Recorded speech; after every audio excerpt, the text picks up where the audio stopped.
One, whatever he was. Here we go. Item 1, starting at what the ordinary can't believe is that it doesn't matter what you ordinarily are, insofar as how far you might otherwise go. The above statement is both correct, untrue, fully functional, and inoperable, and a dependable schedule of coming events and departures. The man told the physician, most of my life I've had a headache, and his mind jumped off the examining table explaining, hey, don't blame me. There are at least 2 forms readily available in this reality, the collective herd consciousness and the individual head kind. If you're just a routine pea-brain, life won't step on you intellectually. Sure it will, but if you're a pea-brain, you'll never notice.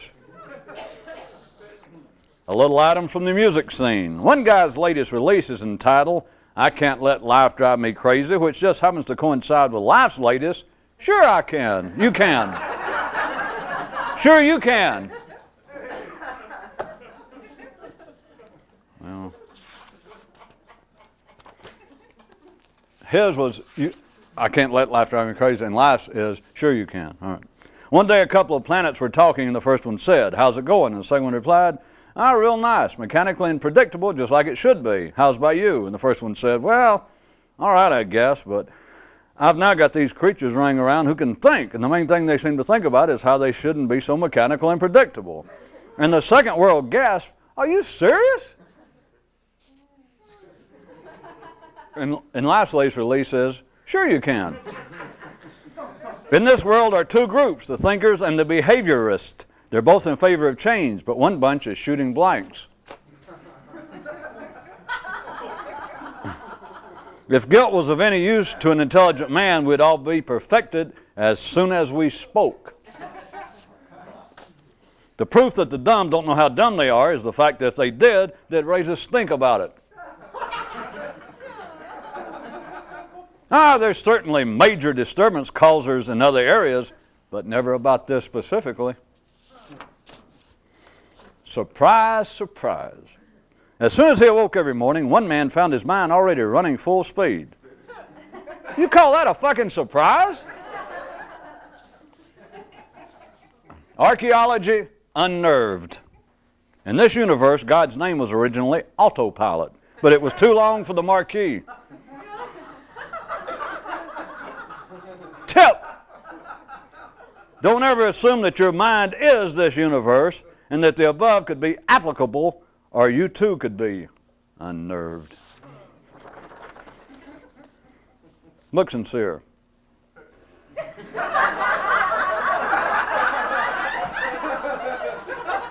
Well, it's funny, it works. I suddenly felt sincere just for a split second. All right. After decades of quite active consumerism, one day this one man showed up at the complaint counter of the main store and declared, I wish to return everything I've ever purchased. The name of the store was Collective Intelligence. Take a lesson from Rover. Since even dogs will scratch where they don't actually itch, what less can you expect from your mind? One man attempted to so muse, well, if the mind is like a train and consciousness is like a train station, then why am I tied to the tracks? This is another example of why the non-professional should not be allowed to handle metaphors.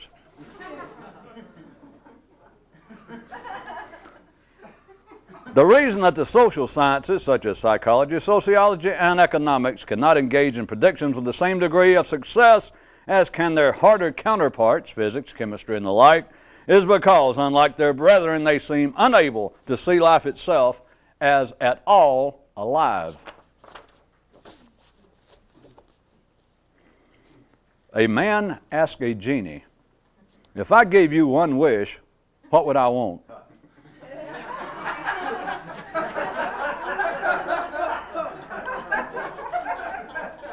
To be dumb and happy?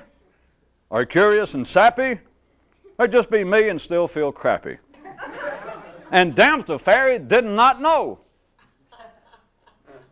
One man said to his current personal self, sometimes I think you're nothing but pretension. And it replied, hey, heads up, talk about a boy genius.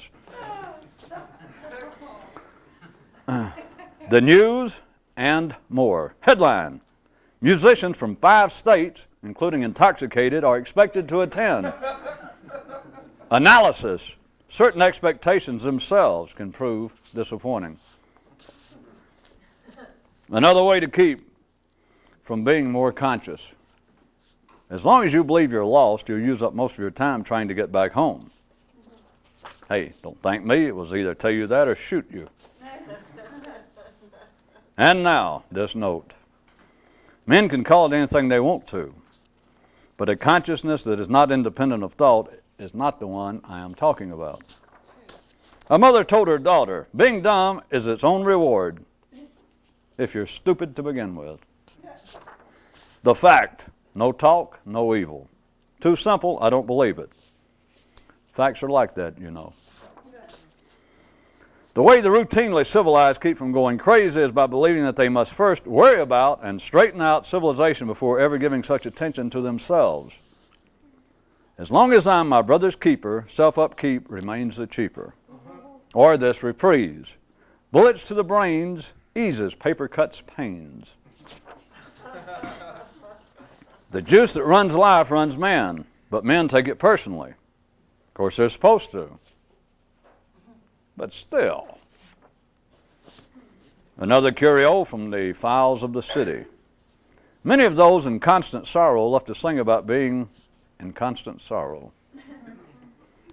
Homeowner's tip. What need has a man with squirrels in his attic for a religion?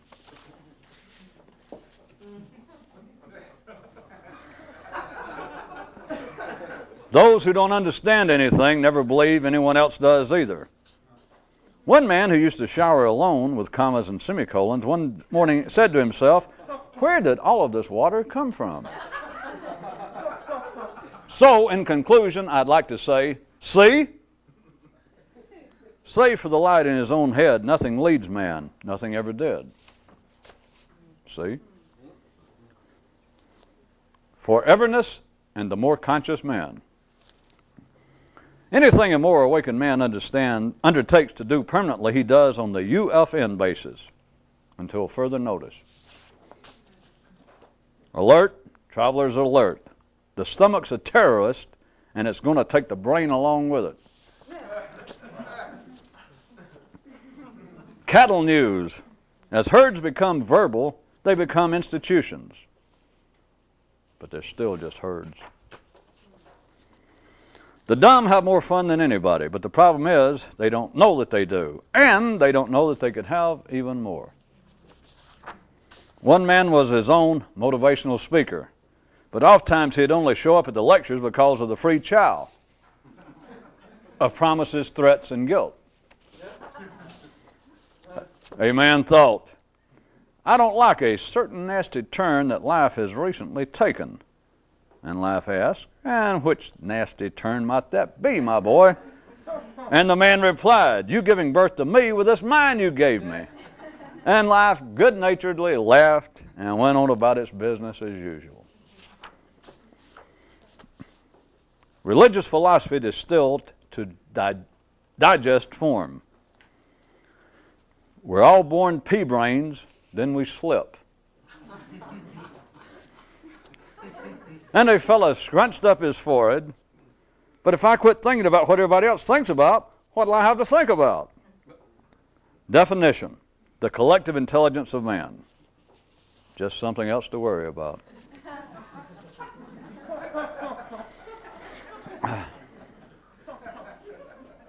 Transcendental quiz. Time. Why, historically, have those who seem to have reached some extraordinary level of understanding eventually said that living for others is the proper course? Answer, because everyone still needs a hobby. It said, why did they say that? Yes, true, the mind has 1,000 eyes to see 1,000 sights, but life's already seen them all before. The mind is the end of one man's nervous system. The mind is the end of one of man's nervous systems. Man is the end of one of life's. Color man, the late arrival. Arriver.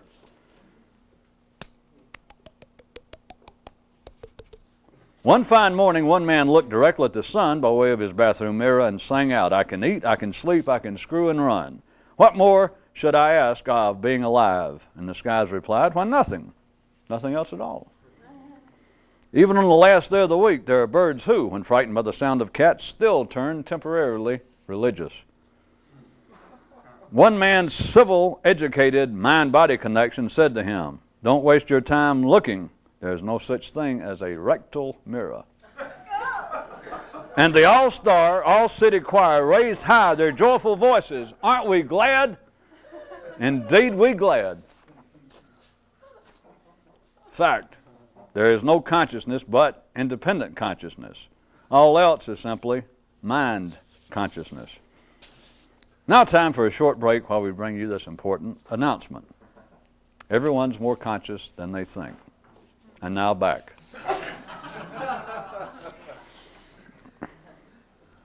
In mid-step, a man stopped and thought. We know what everyone else is waiting for. But what's holding up a more conscious man? Where is he? What time is it? When will I get here? Fact of facts. Everybody always stops too soon. Math to cause wrath. I was going to say logic instead of math, but nothing rhymes with it. Math to cause wrath. Only man takes drugs that he makes. Only man has the mind capable of making drugs. Only man having a mind feels the need to make drugs. The normal human nervous system is a wondrous thing. It culminates at the top end either at a bed, a buffet, a church or liquor store, or even someplace else, if you can make your own drugs and never get caught at it. Daddy, are certain drugs a lot like being more conscious? Yes, son, that and everything else. What can always be useful in attempting to boost the juice and expand the spark is a good dose of fear and some good old brute force. Being serious is no crime. Taking it seriously is. Ponder, why does life make local religious leaders dress up funny? That's easy, so people won't dare laugh at them. Query, why do you mentally dress up like every day's Halloween? Oh, I'm sorry. I thought that was a costume.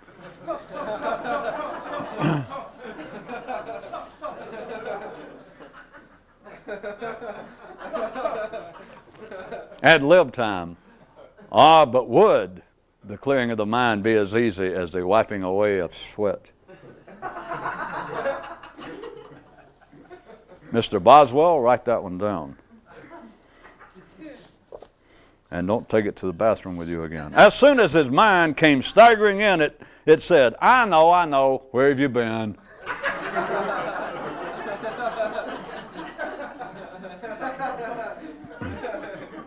A viewer submits, I cannot agree with your insinuations regarding the nexus and correlation between man's mind and his routine physical functions. For if this were so, we'd be wearing underwear on our heads. Yours sincerely. Note to outlaw channel thugs. If the connection between your body and your consciousness is as close as the one with your mind, then I must tell you that you're not actually conscious. Hey, Bert, where's the TV guide? Whatever happened to roller derby anyway, since I banned it from my brain? I just look around, old chum. It's right back where it belongs. No, Bert, you mean it's right back where it's always been. And now, as we end up our broadcast day, instead of the national anthem, we ask you to join us in singing, That's Life.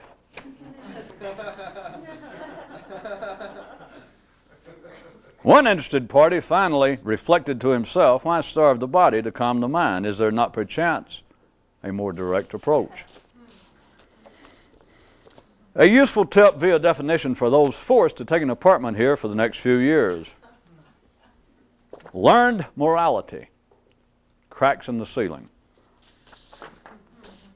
Though certainly never noticed, the purpose behind most ordinary conversation is the attempt by one person to give another person's mind something to think about.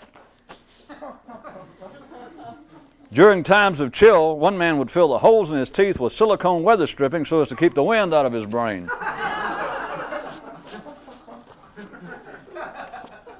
At least I didn't say butyl flex. We don't slip in commercials here.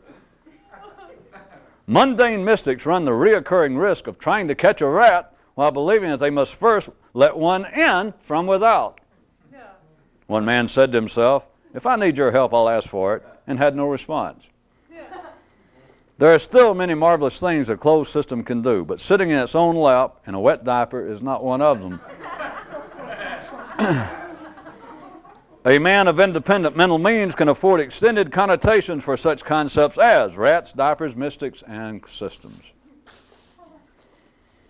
The herd conscious, civilized believe that a man's character is his highest point, while a clear mind knows otherwise. If behavior was the gateway to space, all the guilty would be in orbit. An explorer with extraordinary binoculars shouldn't focus in on just one stable verbal sight. One man was his own worst enemy, explaining that under his present financial conditions, it was the best he could do. Best he could afford. And here's an update to an earlier musical story that we covered.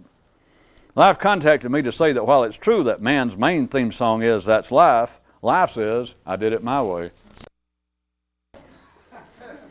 Wrapping his arm parentally around the little nipper's neck, one father walked his young son up to the very edge of the high cliff, overlooking the city, their collective fellow man, local reality itself. And as they gazed out across the wide sight that lay before them, the old man said to the lad, "Son, if you think life's dumb, just wait till you get a look at you." The son then leisurely sat as they both just stood there.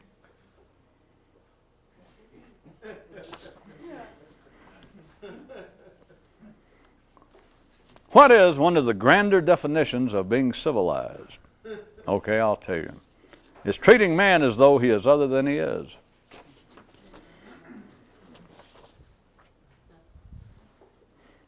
Proper names, improper people. What is the difference between a bullet and a label, between a crutch and a self-reference? How can an eagle fly? Because it doesn't know what its name is. Proper names, impaired people. One guy tries to explain, "It's not my fault. Life makes me take things seriously." There is no consciousness but independent consciousness. All else is simply the mental variety and of no particular significance regarding certain matters.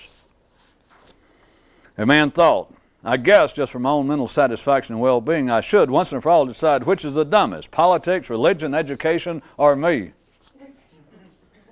A contest with no prizes generally goes by the name of man's collective curiosity. Just as being more conscious is a private affair, so is everything else.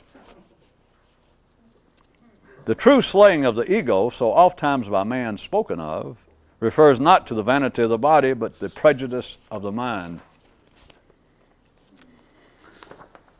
More captivating trivia. One of the hardest things to do is to make what ordinary people say sound important.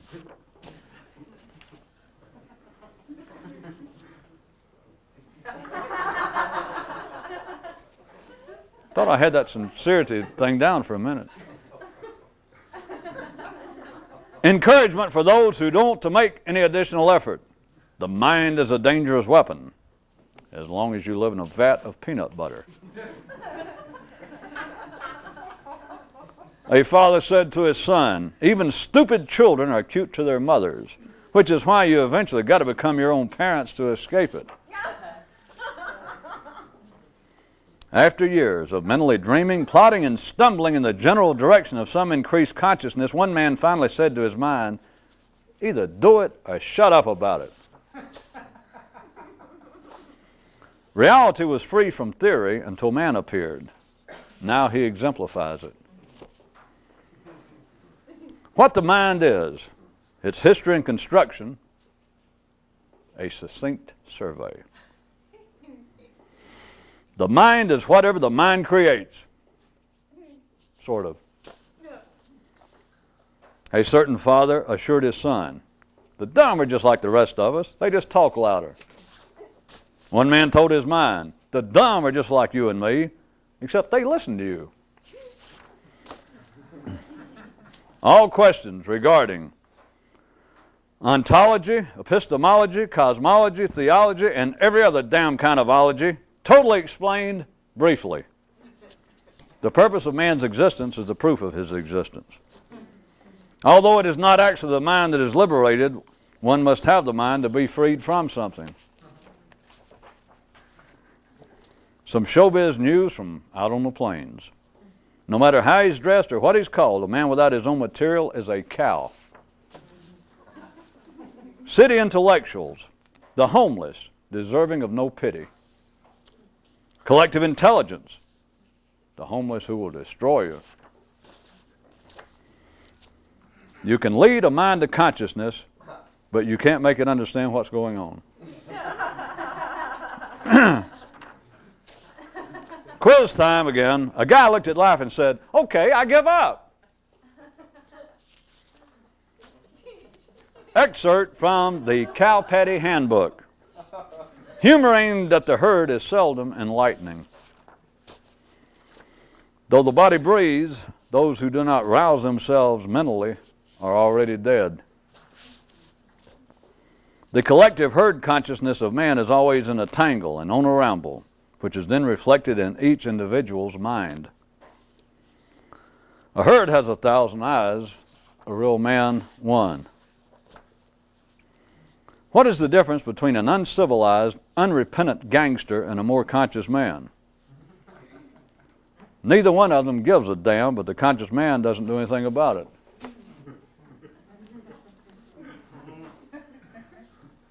Story. A man looked in a pond and thought, "How can you ever stop the mind?" And the wind replied, "Why would you murder life?" Understanding has no end. Stories do. And even a conscious man wouldn't do anything about it, even if he could. From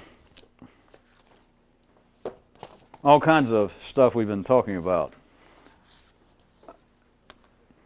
that would normally sound like it was psychological and etc., a waste of time for a practical gangster man, but in the sense of it referring to the cosmological, physical laws of the universe, the matter of criticism. I want to be sure that everyone understands when I say that criticism is an absolute fool's sport, we're not talking about from any moralistic angle, we're not talking about any psychological angle, we're not even talking about any verbal angle, we're not even talking about any angle that has anything to do with humans, except that they exemplify it. The reason that criticism, remember we're talking about physical dynamics, laws of physics. The reason it's a fool's sport is a reason I keep pointing out is a practical significance on this basis. I'm going to go sideways, and after this, everybody's either got to understand it or else face it. You're never going to understand it. It doesn't have anything to do with what appears to be criticism itself, because let's play fairy tale time, just real quick. In watercolor, it's going to disappear. A man could have a private view. He could turn around and see something going on, such as the attempt to revive Ludditism. Go look it up. Man trying to start the Luddy movement all over. Any form of censorship. How about that? You could look at just any form of intellectual censorship that's being tried anywhere. You could just hear somebody trying it. And privately, as soon as you heard it, you could correctly judge that to be an impediment to the overall progress of life. Okay? I mean, there's no doubt about that. Except for this. Unless you're going to continue to fall into pursuing this fool sport, you got to ask yourself this. What the hell's it have to do with you? A little bit better. We can put a little bit more.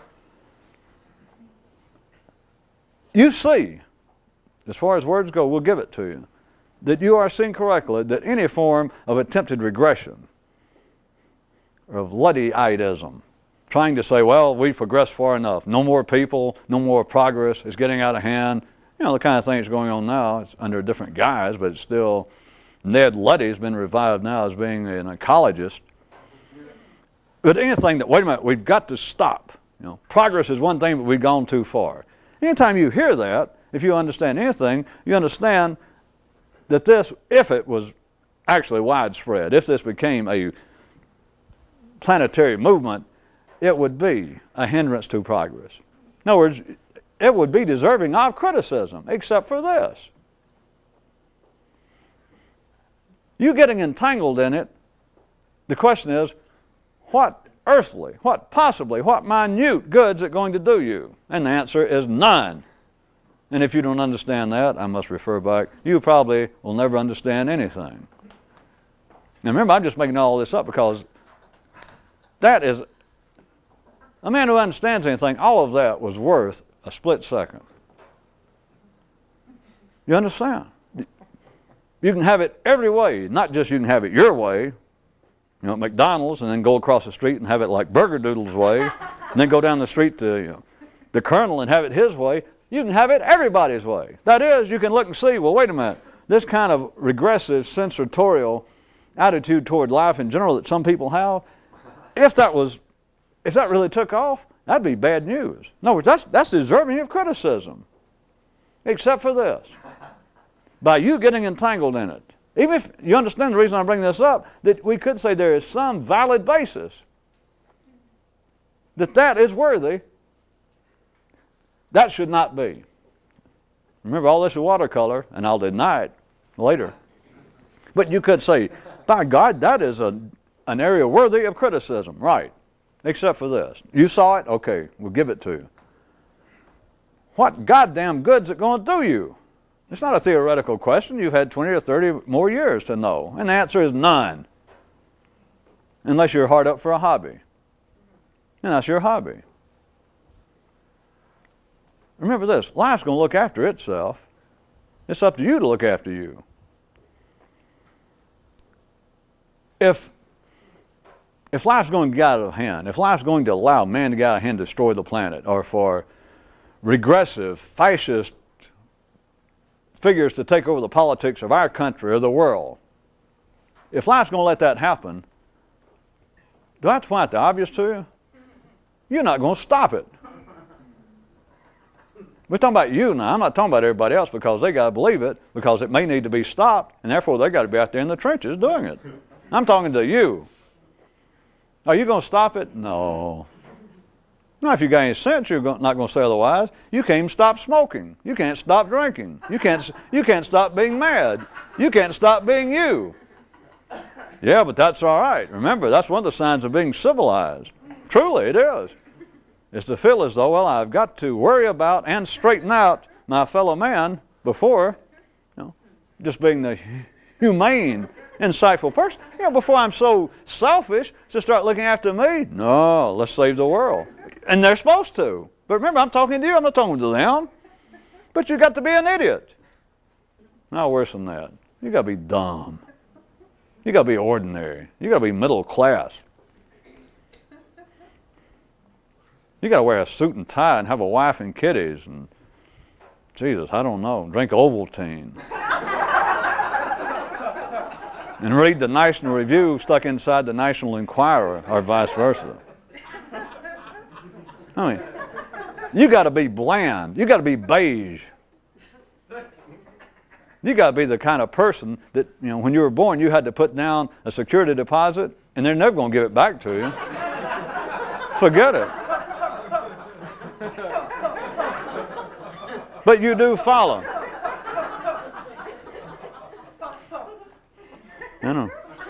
We're back to the area where it's safe for me to make jokes. It's about the only way to work it in because it's so obvious everybody knows it's true. That is, we've got people, very decent people. Perhaps some of your parents may be in great charity work, or write letters to the editor of the New York Times about how we live so selfishly.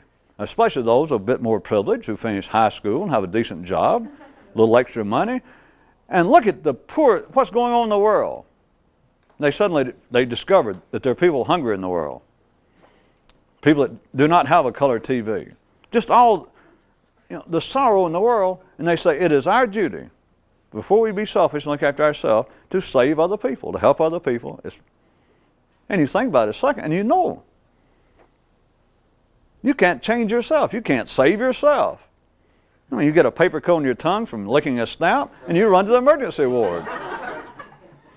Or your heart beats like this, and you hadn't been to church or temple in 20 years, and you suddenly fall on your knees and pray to God. Hey, I've been kidding all this time. Oh, hey, and you realize, it's too much coffee.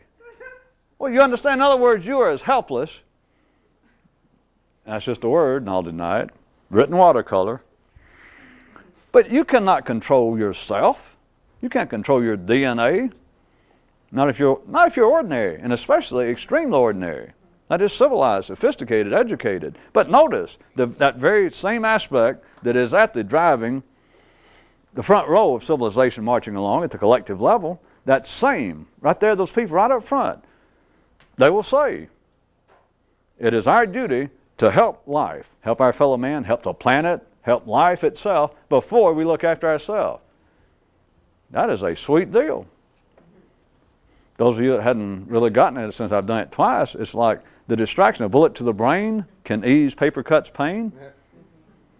Huh? Is that true or not? It's not just silly. You got a paper cut. Of course, one thing, you shake your hand, like a paper cut, if you don't know, and it's supposed to distract the brain. That's why you do it. You don't think about it. But you got all these nerve endings going, and this is supposed to be setting up conflicting signals. Well, different signals, so that your brain is not focusing on this paper cut. A paper cut. Hey, screw all that. I gave you a real one. Go, that'll distract you. I mean, it's better than this, because this won't stop all the pain. It makes you feel some better. But we all know how terribly painful a paper cut can be. And so rather than this, this will really distract. It will ease it. Huh? Same thing. Well, we need to save the planet and help our fellow man before being selfish enough. I mean, after we do that, then perhaps we can take the time to try and look after, maybe something personally about ourselves. It's a beauty. That is also, it fits into the physical laws, the physical dynamics of what criticism is.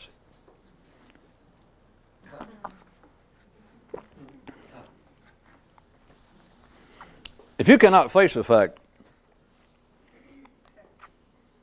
I shouldn't even say more, because if we talk much more, nobody can keep saying, well, this is temporary. It's absolutely ephemeral, non-permanent state of reality for me to even describe it. And if I keep talking about it, pretty soon, even your brain, it cannot resist. It's like putting your foot, no offense to you people who've tried to take care of your brain, but you know how it is when it's soggy, like stepping in a bog right there next to your petunias after a rain, your foot kind of goes smoosh.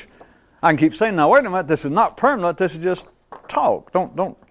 And if I keep saying even, it's not permanent, it's like your foot squishes down into your own little mental moors. What's that sound?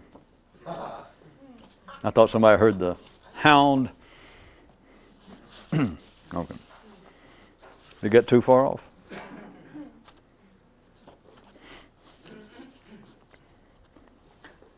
Sherlock did come back to life, if that gives you a hint. It is absolutely temporary, my description. Because anytime that you look at life and say that there would be a valid form, which was what I was trying to give you theoretically, that if you turned around, well, murder, I'm saying people trying to hold back the progress of life, but anything, it doesn't take a brain. You don't have to major in philosophy. You look around and you hear about, people, kill their kid. People get mad and get drunk or something. And to feel like, hey, we shouldn't be doing that on a wide scale. That's pretty safe. But what else are you going to say after that? Now, if you're ordinary, you can go, well, wait a minute, I'm going to start a new chapter in don't beat up your kids, group, society. The point is, you worrying, you getting entangled personally, up here. We're not talking about behavior. You can do anything you want to. You can ride a motorcycle. You can go buy a suit and tie if you want to, and ride your motorcycle. We're talking about here. For you to get entangled in that, for you to take it serious, requires that you be a beautifully trimmed, perhaps some crown molding, beige, middle-class Dumbo. You're out there in the front ranks of suburbia. That's a combination of suburbia and Bubba for those. I still say it's the Hound of Bakersfield. That's for those of you that didn't know that Dr. Watson finally moved to Southern California. That's where they used to call them the moors and the bogs until they found out, Jesus, this is a tar pit, which is kind of the same thing, but okay. If you get involved at all with the criticism, you're done for. You're just ordinary. You cannot move. And there's just nothing else to preach about. I'm wasting hand gestures. If you think that life needs you to help it, that is not sarcastic. I'm trying to get out of this without leaving too big a footprint in your La Brea pits. I'm sorry, your mind, your brain. If you think that life needs you to help it, then that's proof of one thing. No sarcasm left now. I'm trying to get us out of here in a reasonably civilized manner. Not anybody feeling too bad. If you believe that life needs your help, you are definitely sane, you're civilized, you're ordinary, you're decent. Any other sane, decent person would be delighted to have you as a family member, a friend. But then, between you and me, what we got to point out, you have got to simply be able to see for yourself without sticking with the words that you are a bloody idiot. I mean, you're just dumb. That's the only word. If you think that life needs you, and then not be able to see, well, as long as I feel that way, at least I don't have to worry about doing something about me. Because if you tried that and you had any ability to be clinically cold-blooded, and you looked, you know damn well that I've told you, well, you knew the truth anyway. I didn't have to tell you. It's almost impossible to do anything about you. You say it all the time. You got to watch that temper. You're going to kill somebody. I know it. I'm working on it. How old are you? 55. Why? Why do you ask? I'm sorry.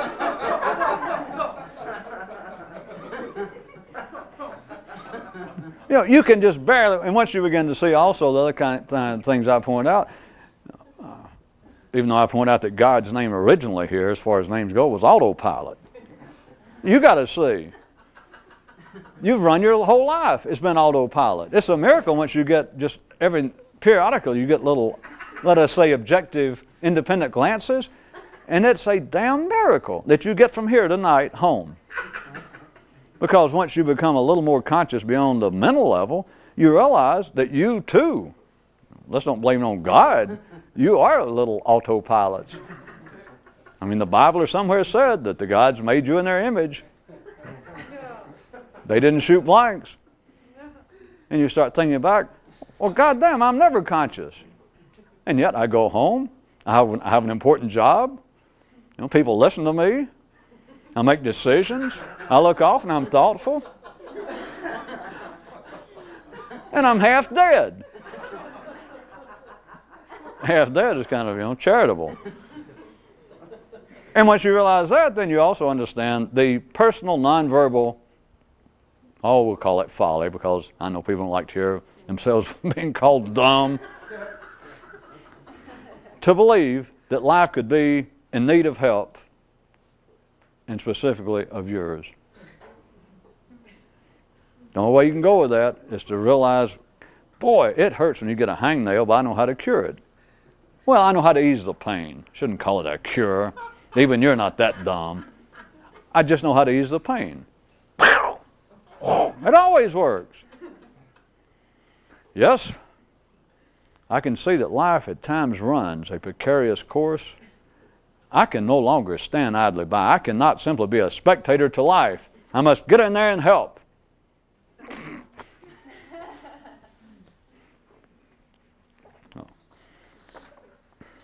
That is what criticism is about. That's why I just want to be sure that some of you get some of the idea, because I was going to try and maybe stop even referring to it, because the word over and over, it has to do with the actual laws that run the universe, and specifically that run man's mind at the ordinary level. The ordinary level of duality, binary energy in a 3D world, all sorts, any way we want to describe it. It's the ordinary workings of the mind. It's you thinking about what everybody else thinks about. That is what criticism is one of the forces. And to think, well, wait a minute, this is an important force. Jesus, how stupid can you be? Well, I shouldn't say that. I refer back to one guy's mind that went, hey, heads up everybody, we got a boy genius here. Wait a minute, criticism may be just one of those, I don't know, almost automatic things that go on in life. Two boy geniuses we got. The one I point out and this guy. Wait, it took you 40 years to go, wait a minute, you may be onto something there. I knew that. Don't ever say you knew that, because if you're still doing that, you didn't knew that. Now, I don't know. In fact, I've become somewhat suspicious, nay, damn near critical of my own critical attitude toward life. Three boy geniuses we have here. And put them all together, and we are dealing with a freight train that goes beyond the regular 3D horizon. You understand? I'll make it simple. You'll never get out of that tunnel. Well, wait a minute. Let me write that down and I'll think about it. Four boy, well, three and one with a pencil.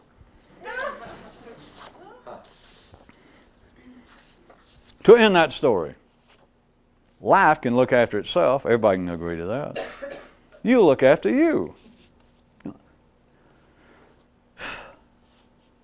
You will not go amiss, if you take my word for it, if life needs you personally. It'll let you know better than you picking up a magazine or switching on TV and it says 4,000 acres of mineral timberland are being burnt near the Ecuadorian and Colombian border every 10 minutes. And you think, my God, what will we do? I know. Well, it upsets us all. But if life does not have it in some way under control, just, I give you my word. You say, yes. And it'll be just who you imagine. Finally, life showed up to say, can you help me? Of course, now we're really getting dirty. I was trying to stop. What if that did happen, which many people dream of? That, well, you know, someday, well, it's based on, they normally think about it like someday I'll be recognized, you know, for the great person I am. And contrary, on the other hand, if I'm not, you know, screw everybody anyway. I never did like life. Who would want to be famous in this kind of crude surroundings? Big deal. But no offense, just in case you guys do want to make me famous. But if you don't, you know, it's that. Can I play? And if I can, I don't want to play anyway. So, but what I was going to say, what if finally life does knock late at night on the, kind of the day of the week that you'd least expect, and you got to bed, and sure enough, it's life, and it says, "I've gone this far, and I've, of course, being as perceptive as I am, I'm aware of a few people on this planet with a kind of keen insight that's damn near unique, at least highly unusual, and you're one of them. And I just happen to be closest to you, and I decided it's gone far enough, and it comes out whatever disturbs you anyway. Yeah. You know, the ecology, man's inhumane treatment of his fellow man, whatever it is in life says, I have just reached the end of my rope. I've done all I can. I'm coming to you for help. And you think, finally. The question is, what the hell are you going to tell it? Well, wait a minute. Let me get a cigarette and think about this. Would you like a drink? You'll come in a minute. Oh, and plus, pardon the way I look, I wasn't able to get a haircut, and I hadn't been feeling. Well, come on in. Let's. God, boy, you finally come to call. You know. Question: what is one of the grander definitions of being civilized, which is being ordinary to the highest possible ordinary degree? The answer: treating man as though he is other than he is. That's not it. That doesn't explain it all. That is not only being civilized, that is also what would keep life, my little scenario, from ever coming to pass. That is, of you realizing what's wrong with man. Not life, it's man, because even those that are most critical of man, understand it's not life. Well, you can look at life as being this planet. They all know it's not life's fault. It's man's fault. It's man screwing up life. It's not life screwing up man. Nobody ever, you never see any ordinary, decent, beige, painted person go, wait a minute, wait just a minute. I and everyone else believes it's man in some way screwing up life. And as easy as it is to flip coins, as easy as it is going on a one-way street in the wrong direction. Why is it no one ever says, wait a minute, could it be life screwing us up? Not us screwing up life. Notice, no sane person ever asks that. They never even think about it. I wonder why. I bet everyone can answer that. We don't even have to answer. I wonder why people never think that. But as long as you are going by this definition, as long as you're living it, that being civilized, being ordinary, thinking at the level at which you should think, is one thing. It covers it all, is you treat man as being other than he is. But at the ordinary level, you have to.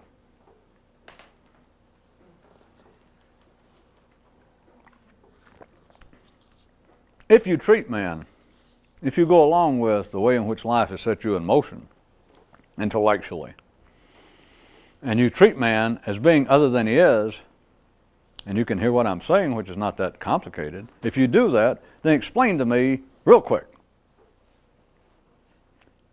how can you avoid being critical of man? That's right. You can't.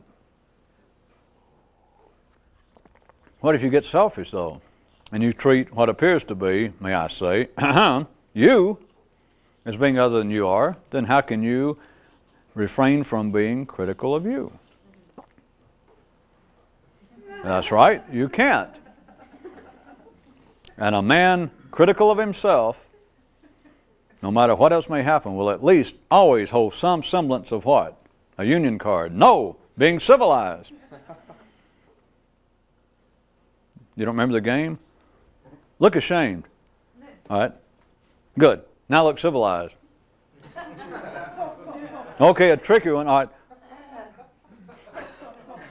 I guess you get it. Look ordinary.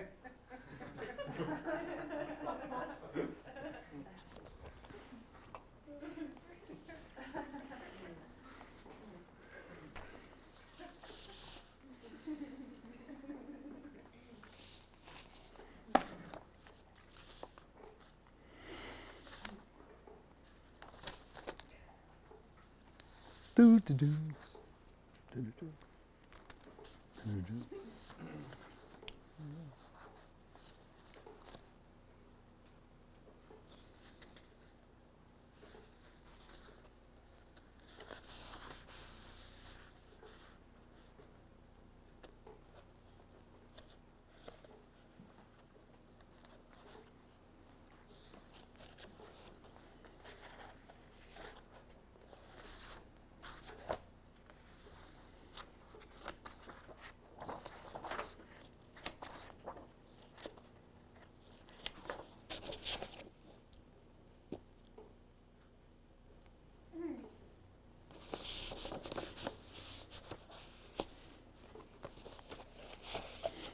For those of you who did not grow up with the benefits of the educational system of Oklahoma,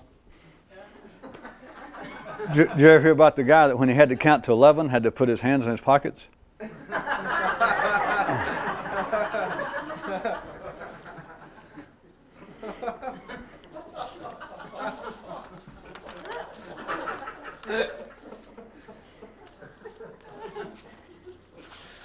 What is the difference between an uncivilized, unrepentant gangster and a more conscious man? Neither one of them gives a damn. But the conscious man doesn't do anything about it.